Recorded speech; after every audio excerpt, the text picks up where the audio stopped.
세상 역사를 정리해 오도록 명령을 내렸습니다. 그래서 왕의 명령을 받은 학자들이 함께 모여서 역사를 정리하는데 세상 역사가 짧지 않지 않습니까? 그래서 여러 권이 되었는데 왕이 그걸 보더니 이게 너무 방대하다. 그러니 아주 요약을 해서 가져오라고 얘기했습니다. 그러기를 몇 차례 반복해서 나중에는 줄여서 한 권의 책을 만들었습니다. 그래서 왕이 그 한 권의 책으로 된 세상 역사의 첫 장을 딱 넘겨보니까 달랑 글자 한 자만 쓰여 있었습니다. 그것은 한문으로 괴로울 고자가 쓰여져 있었습니다. 그래서 참 이상하다 싶어서 또 한 장을 넘겨보니 그 다음 장은 아무 글자가 없이 백지로 남겨져 있었습니다.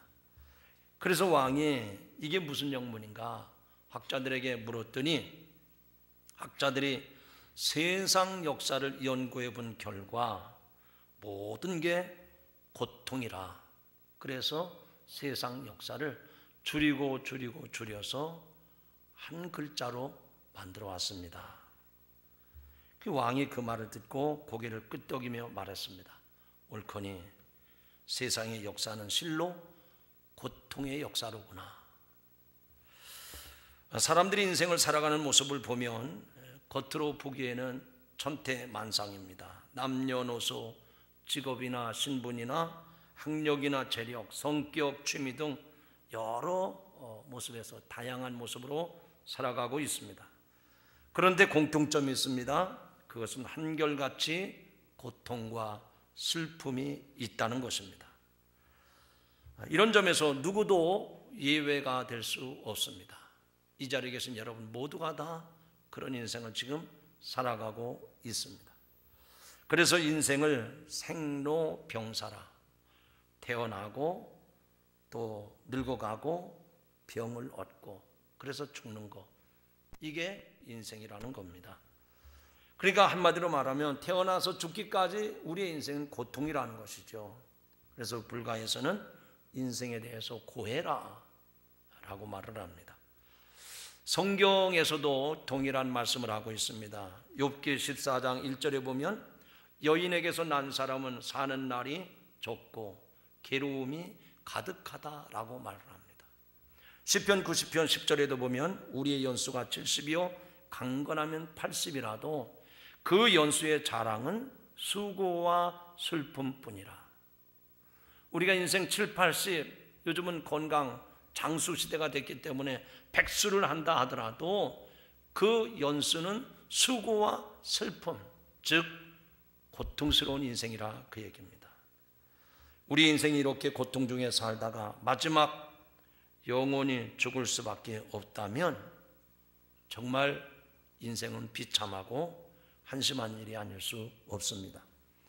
그러나 다행히 하나님께서 우리에게 구원의 길을 열어주셨습니다. 인생의 고통과 슬픔에서 영원한 죽음에서 벗어나 참된 희락과 기쁨 그리고 영원한 생명으로 나아가는 길을 열어주셨습니다. 그 길이 곧 예수 그리스도를 통한 구원의 길인 줄로 믿습니다. 여러분의 인생은 어떻습니까? 혹시 남모르는 고통과 슬픔이 있지는 않습니까? 아마 크고 작은 것들이 다 있는 줄 압니다. 누구라도 그렇습니다. 정도의 차이는 또 모양은 차이가 있을 뿐이지만 다들 나름대로 고통이 있고 슬픔이 있습니다. 그러나 예수 그리스도를 만나면 고통이 변하여 기쁨이 되고 슬픔이 변하여 기쁨이 될 줄로 믿습니다. 예수 그리스도를 만나는 인생이 되시기를 주님의 이름으로 축원합니다. 그분은 우리 인생 가운데 찾아오는 고통과 슬픔과 모든 질고를 다 해결해 주시는 우리의 구원자가 되시는 줄로 믿습니다. 오늘 하나님께서 이 세상 살아가는 저와 여러분들을 오늘 이 자리로, 이 하나님의 교회로 부르시고 오늘 이 본문의 말씀을 통해서 여러분의 삶을 물어보시는 거예요. 너는 어떤 인생을 살아가고 있느냐? 너에게는 이런 슬픔, 이런 고통, 이런 아픔이 없느냐? 그렇다면 예수 그리스도를 통해서 인생을 바꾸라는 겁니다. 오늘 그 축복의 전환점이 터닝 포인트가 되시기를 주님의 이름으로 축원합니다. 오늘 하나님께서 주신 본문의 말씀의 메시지가 그런 내용입니다. 여기 보면 한 여인이 등장합니다.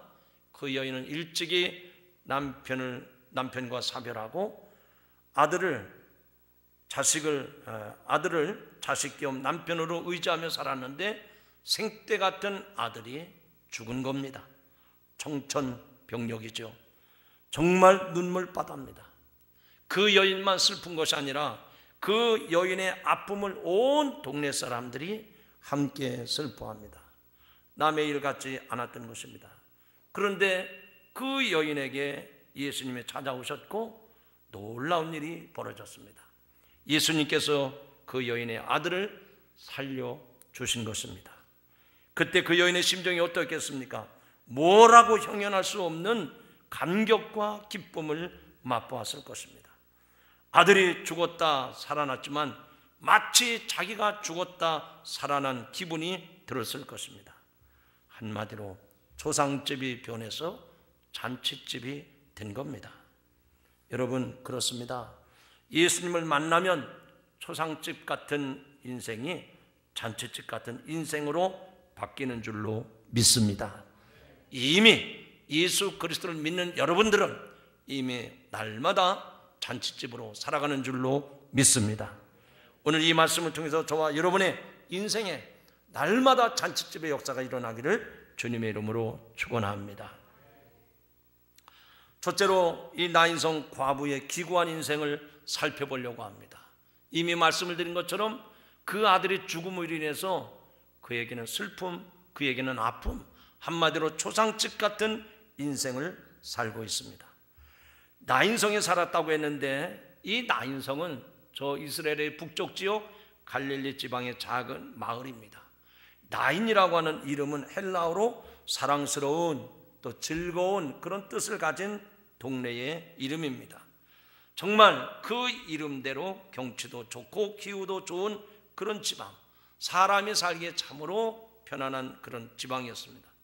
그런 곳에서 늘 편안하게 살면 얼마나 좋았겠습니까? 그러나 인생이 꼭 그런 것만은 아닌 겁니다. 그 마을에 사는 한 여인의 이야기는 전혀 그렇지 않다는 사실을 오늘 본문에서 보여주고 있습니다. 12절 말씀에 보면 간단한 설명이지만 그 여인의 형편이 어떤 것인지를 충분히 짐작해 볼 수가 있습니다. 성문에 가까이 오실 때에 사람들이 한 죽은 자를 메고 나오니 이는 그 어미의 독자요 어미는 과부라 그랬습니다. 예수님이 나인성에 들어가시는데 사람들이 죽은 자를 장사 지내려고 관을 메고 나오는 겁니다. 그 어미의 독자 그리고 그 어미는 과부라고 그랬습니다. 앞서 말씀을 드린 것처럼 이 여인은 일찍이 남편과 사별했습니다. 어린 아들 하나를 키우면서 그에게 온갖 인생의 모든 기대와 소망을 걸고 살았습니다. 그런데 그 아들이 이제 장성해서 사람 노릇 할 만하니까 그만 하루아침에 유명을 달리하고 만 것입니다. 그때 어미의 심정이 어땠을까요? 아마 당해보지 않은 사람은 잘 모를 겁니다. 자식을 떼놓고 돌아서는 어미의 발자국마다 피가 고인다는 말이 있지 않습니까? 부모가 돌아가시면 땅에 묻지만 자식이 죽으면 가슴에 묻는다는 말이 있지 않습니까? 무어라 행언할 수 없는 아픔과 슬픔 가운데 휩싸여 있을 것입니다. 더욱이 현실적으로 살 길이 막막했을 겁니다. 당시 고대 사회에서 여성이 혼자 산다고 하는 것은 오늘 우리 시대와는 비교할 수 없는 엄청난 고통이었을 것입니다. 여러분이 마음속으로 그 장례 행렬을 그려보시기 바랍니다. 유대의 장례 풍습을 우리가 떠올려 보면 그들이 이제 관을 어깨에 메고 그리고 피리 소리를 들으면서 지금 그 행렬을 따라가고 있을 겁니다. 우리가 텔레비전에서 저 중동에 있는 사람들의 장례 행렬을 보면 우리처럼 무슨 상여를 만든다든지 연구차를 가지고 뭐 그 장례를 그런 거 없어요. 그 사람들은 그냥 관을 메고 나가는데 놀라운 것은 관 뚜껑이 없어요. 그냥 모든 사람이 그 망자 시신을 볼 수 있도록 그냥 배로 동인 채로 그 관 뚜껑이 열린 그 관이 지금 운구돼서 나가고 있는 겁니다. 정말 하늘이 무너지는 것처럼 슬픔에 쌓였던 이 어머니, 이 여인, 아들의 싸늘해진 시신을 보면서 차마 떠나보낼 수 없이 매달리다시피 하면서 시신을 붙잡고 따라갑니다. 눈물이 주룩주룩 흐르고 또 흐릅니다. 그리고 마을 사람들이 같이 슬퍼하며 길게 늘어서서 그 장례 행렬을 따라갑니다. 당시에는 아무리 가난해도 장례 때에 애가를 연주하는 피리장이 몇 사람을 불렀습니다. 아마 그날도 그랬을 겁니다. 처량한 장송곡을 연주하며 천천히 따라가고 있습니다. 어쩌면 우리 인생이 그런 모습인지도 모릅니다. 동분서주하며 살아가느라 생각 없이 살아서 그렇지, 가만히 생각하면 정말 인생이라고 하는 것은 죽음을 향해 고통 중에 행렬을 지어가는 바로 그 모습입니다. 죽음의 권세가 이끄는 그 죽음의 행렬입니다. 죽음의 권세는 모든 인생을 지배하는 힘이 있습니다. 그리고 그 죽음의 권세는 바로 인간의 죄의 결과라는 얘기입니다. 로마서에 나온 말씀에 보면 이러므로 한 사람으로 말미암아 죄가 세상에 들어오고 죄로 말미암아 사망이 왔나니 이와 같이 모든 사람이 죄를 지었으므로 사망이 모든 사람에게 이르렀느니라.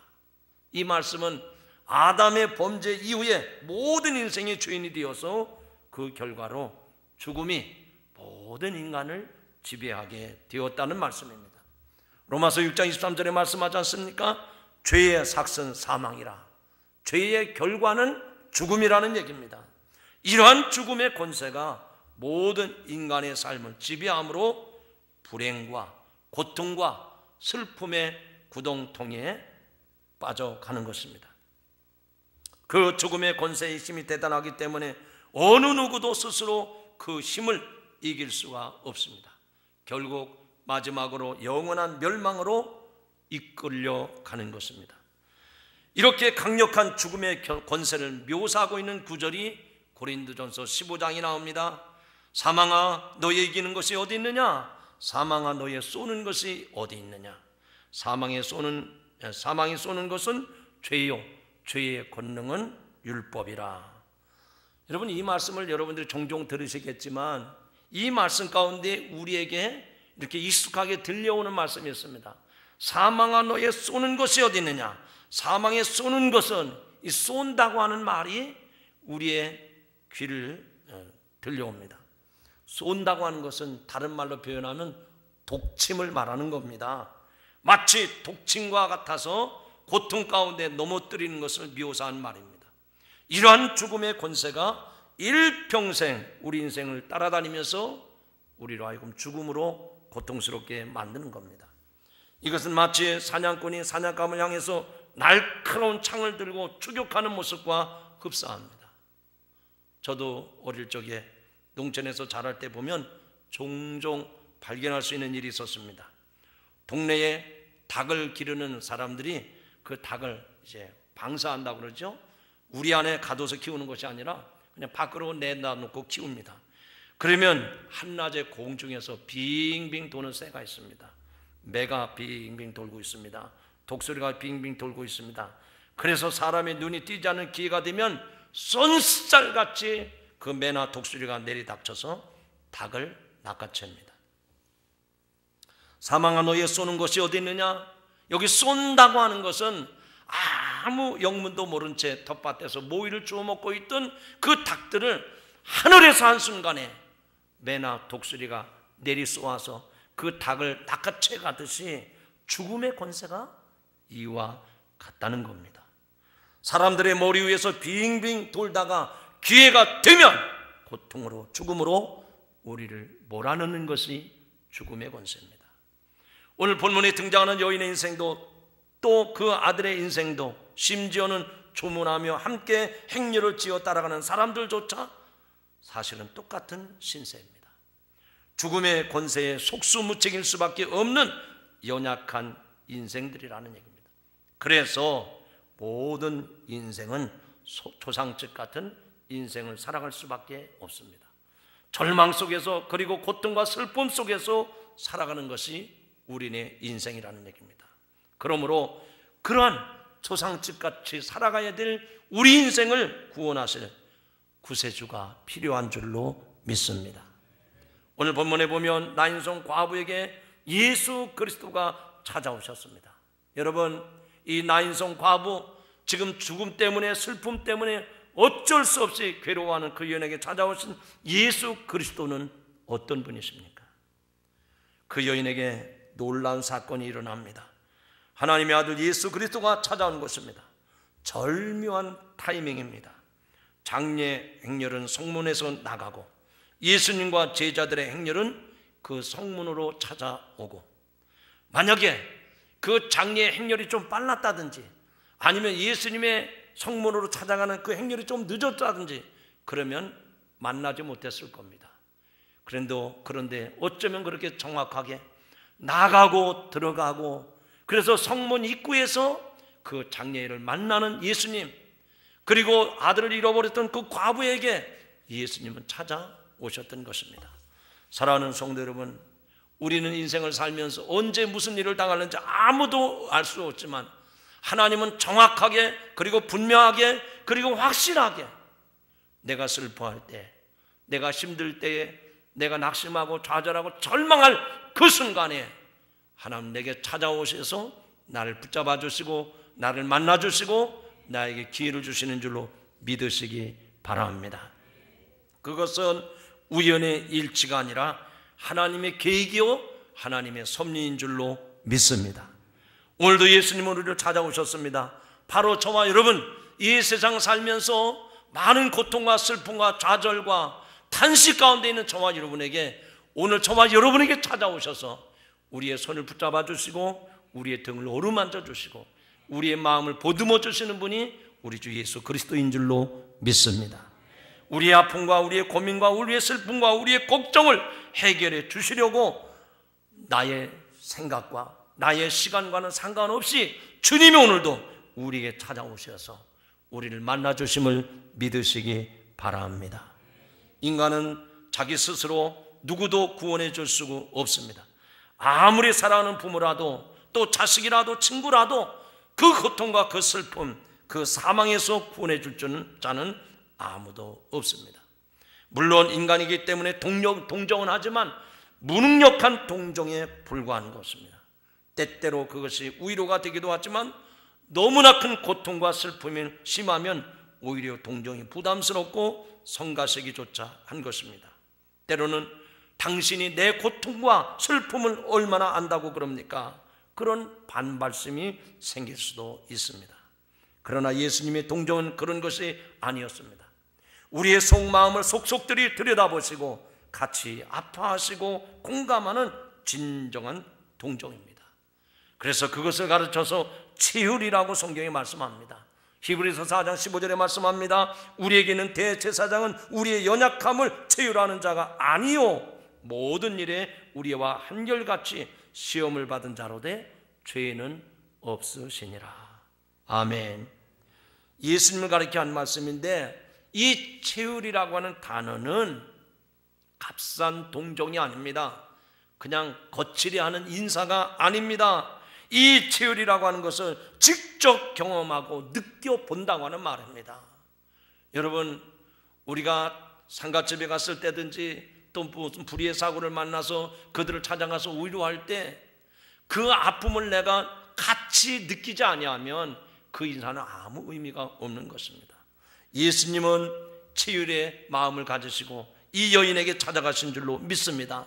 다시 말하면 예수님이 몸소 이 여인의 아픔과 고통을 아셨기 때문에 치유를 하셨다, 동정을 하셨다, 이해를 하셨다는 얘기입니다. 여러분, 예수님이 정말 그랬습니다. 그분은 온갖 인생고를 다 경험해 보신 분입니다. 그 당시 가장 비천한 목수의 가정에서 나셨습니다. 말구유에서 태어나셨고 아직 핏덩어리가 되었을 때에 헤롯 왕의 핍박으로 애굽으로 피난을 떠나셨습니다. 나사렛에 돌아가서는 가난한 어린 시절, 그리고 육신의 아버지가 일찍 돌아가셔서 모친 마리아를 모시고 요셉과 마리아 사이에서 태어난 동생들을 거두는 소년 가장이 되었던 겁니다. 그리고 마지막에는 십자가에 달려 고난을 당하셨습니다. 지금 예수님은 나인성 과부와 죽은 아들을 보면서 마치 그 일이 자신의 일처럼, 자기 어머니가 겪은 일처럼 느끼고 불쌍히 여기고 긍휼히 여기고 동정을 하시고 치유를 하셨다는 겁니다. 13절의 말씀을 보면 과부를 보시고 불쌍히 여기셨습니다. 불쌍히 여긴다는 말은 깊은 동정을 느꼈다는 겁니다. 어쩌면 나인성 과부를 보면서 어린 시절 모친을 생각했는지 모릅니다. 앞으로 자신이 십자가에 달려 죽을 때 고통스러워할 어머니 마리아를 생각했는지도 모릅니다. 진정한 동정이란 이처럼 자신과 상대방을 남남으로 보는 것이 아니라, 남의 일처럼 생각하는 것이 아니라 저 사람의 아픔이, 저 사람의 슬픔이, 저 사람의 그 고통이 나의 것으로 여길 때 느껴지는 공감입니다. 그리고 이 동정이 그저 같이 울어주고 많은 값싼 동정이 아닙니다. 아무리 동정을 해도 능력이 없으면 그것은 무의미한 동정이죠. 예수님의 동정은 무의미한, 능력이 없는 동정이 아니라 능력이 있는 그런 긍휼함이었습니다. 13절에 보면 울지 말라고 말씀하신 것은 그냥 입 빨린 소리로 하는 말씀이 아니었습니다. 눈물을 그치도록 도와주시겠다는 강한 의지의 말씀이었습니다. 그런 강한 의지와 능력이 곧 나타납니다. 14절에 보면 예수님이 장례 행렬을 지나가는 그 관에 손을 댔습니다. 여기서 관이라고 했는데 정확하게 말하면 상여죠. 앞서 말씀드린 것처럼 뚜껑이 없는 상여입니다. 시신이 그대로 드러나 있는 것입니다. 그것을 손으로 만졌다고 하는 것입니다. 어쩌면 수위를 풀어헤쳐 얼굴을 보셨는지도 모릅니다. 지금이라도 쉽지 않은 행동이지만 이것은 그 당시로서는 아주 파격적인 행동입니다. 율법에 따르면 유대인들은 절대로 시신을 가까이 해서는 안 됩니다. 그런데 예수님은 그 시신을, 그 장례 행렬을 멈추게 했습니다. 그리고 말씀합니다. 청년아, 내가 네게 이르노니 일어나라. 청년아, 내가 네게 이르노니 일어나라. 오늘 이 음성이 여러분에게 들려주시기를 주님의 이름으로 축원합니다. 아무개 성도야, 무엇 때문에 슬퍼하느냐, 무엇 때문에 낙심하느냐, 무엇 때문에 절망하고 좌절하느냐, 일어나라. 할렐루야. 주님은 우리에게 찾아오셔서 그렇게 말씀하세요. 하나님의 아들의 신적인 권세와 능력으로 말씀을 하신 겁니다. 그러자 그 말씀이 끝나기도 채 전에 놀라운 기적이 일어났습니다. 15절에 보니까 죽은 자가 살아났다고 했습니다. 이처럼 예수님의 동정과 예수님의 긍휼은 능력이 있음을 믿으시기 바랍니다. 그렇기 때문에 예수 그리스도는 우리에게 영원한 능력, 영원한 구원자가 되심을 믿습니다. 우리를 사망에서, 고통 가운데에서, 절망 가운데에서, 슬픔 가운데에서 회복시켜 주시는 분이 나의 주 예수 그리스도인 줄로 믿습니다. 이 아침에 그분을 만나고 돌아가시길 주의 이름으로 축원합니다. 아니, 영원히 그 주님과 함께 살아가는 성도들이 되시기를 축원합니다. 예수 그리스도로 인해서 변화된 새 인생, 이 나인성 과부, 그의 집을 살펴보시기 바랍니다. 이제는 초상집이 아닙니다. 잔치집이 됐습니다. 이제 초상 치르는 사람이 아니라 잔치집의 주인공이 됐다는 말입니다. 예수님의 그 놀라운 능력으로 상황이 완전히 역전되었습니다. 죽었던 아들이 살아났으니 그 의미가 얼마나 좋았겠습니까? 일순간 사망에서 생명으로 옮겨졌습니다. 예수님이 요한복음 5장 24절에서 말씀합니다. 내가 진실로 진실로 내게 이르노니 내 말을 듣고 또 나 보내신 이를 믿는 자는 영생을 얻었고, 영생을 얻을 것이다, 미래적인 말씀이 아닙니다. 나 보내신 이를 믿는 자는 영생을 얻었다고 했습니다. 여기에 계신 여러분 구원받았음을 확신하시기 바랍니다. 그리고 심판에 이르지 않았니 사망에서 생명으로 옮겼다고 했습니다. 저와 여러분에게 영생이 주어진 줄로 믿으시기 바랍니다. 예수님과 마주친 장례의 행렬, 그 죽음의 행렬은 이제 생명의 행렬입니다. 축복의 행렬입니다. 축제의 행렬로 바뀌어진 것입니다. 나인성 과부와 그 아들은 물론이고 그 마을 사람들도 모두 다 환호성을 지르면서 예수님을 앞장 세우고 나인성 안으로 들어가며 축제를 벌립니다. 그리고 이제 그 여인의 집에서 큰 잔치를 벌였을 겁니다. 한마디로 말해서 초상집이 잔치집이 된 것입니다. 그렇습니다. 예수님을 만나면 누구든지 절망 중에 있던 사람도 소망을 갖게 되고 낙심했던 인생도 희망을 갖게 될 줄로 믿습니다. 오늘 이 자리에 계신 성도 여러분, 무엇 때문에 좌절합니까? 무엇 때문에 낙심합니까? 무엇 때문에 근심하고 걱정하고 염려하십니까? 문제는 내게 예수님이 있느냐 없느냐. 예수님만 계시면 초상집이 변해서 잔치집이 될 줄로 믿습니다. 우리의 절망이 변해서 소망이 될 줄로 믿습니다. 도모다카 시무자라고 하는 일본 사회사학과의 일화입니다. 그는 한때 사형수였는데 일본 정부가 사형 집행을 하는 대신 북해도 탄광으로 보내서 일을 시켰습니다. 절망 그 자체였습니다. 무슨 소망이 있었겠습니까? 그런데 하루는 자신에게 면회를 온 사람이 있었습니다. 자기 어머니였는데 늙어버려 허리가 굽고 머리가 하얗게 되었습니다. 죄송했지만 마음이 강팍해진 그는 욕을 하면서 가라고 호통을 칩니다. 그러자 어머니는 알았다며 보따리 하나를 던져주고 그래 내가 돌아갈 테니 이것이나 받으라 그렇게 말씀을 하십니다. 어머니가 가신 후에 풀어보니까 성경책이 나왔습니다. 짜증을 내면서 저 방구석에 집어 던졌습니다. 며칠 후 방을 함께 쓰는 죄수들이 그것을 보더니 빈정대면서 성경 한 장 한 장 뜯어서 담배를 말아 피웁니다. 자기는 내던졌지만 그 광경을 보니까 부화가 났습니다. 그래도 어머니가 불언천리하고 갖다 주신 것인데 그래서 호통을 치면서 그 성경책을 빼앗았습니다. 그리고 생각하기를 어머니는 이게 뭐가 좋아서 이 성경책을 나에게 던져주고 가셨나. 그래서 한 장을 넘겨서 읽어보기 시작합니다. 또 두 장을 넘겨서 읽어보기 시작합니다. 점점 성경에 빠져들어가 잠자는 시간과 일하는 시간을 제외하고는 성경만 읽어갔습니다. 그러던 어느 날 성경을 가지고 탄광갱도에 들어가 일을 하다가 점심시간이 됐습니다. 점심을 먹은 후에 다른 동료들이 모여서 떠들고 있을 때 그는 슬그머니 빠져나가서 다른 갱도로 옮겨와 그 자리에 앉아서 성경을 또 읽고 있었습니다. 그런데 얼마 후에 바로 자기가 일하던 그 갱도가 순식간에 무너졌습니다. 함께 일하던 30여 명이 모두 다 압사당하고 말았습니다. 그는 거기서 살아나면서 하나님의 살아계심을 깨달았습니다. 결국 예수님을 영접하고 그는 새 사람이 되었습니다. 모범수로 인정을 받고 여러 차례 가명이 되다가 마침내 추록을 했습니다. 고향에 가보니 이미 어머니는 벌써 세상을 떠났습니다. 그는 새로운 각오로 돈을 열심히 벌어서 어머니를 생각하며 양로원을 세웠습니다. 그리고 나중에 학교를 여러 세웠습니다. 후일에 일본 정부가 수여하는 교육자 대상과 사회사학과 대상도 받았습니다. 여러분, 무엇이 그를 그렇게 변화시켰습니까? 예수 그리스도십니다.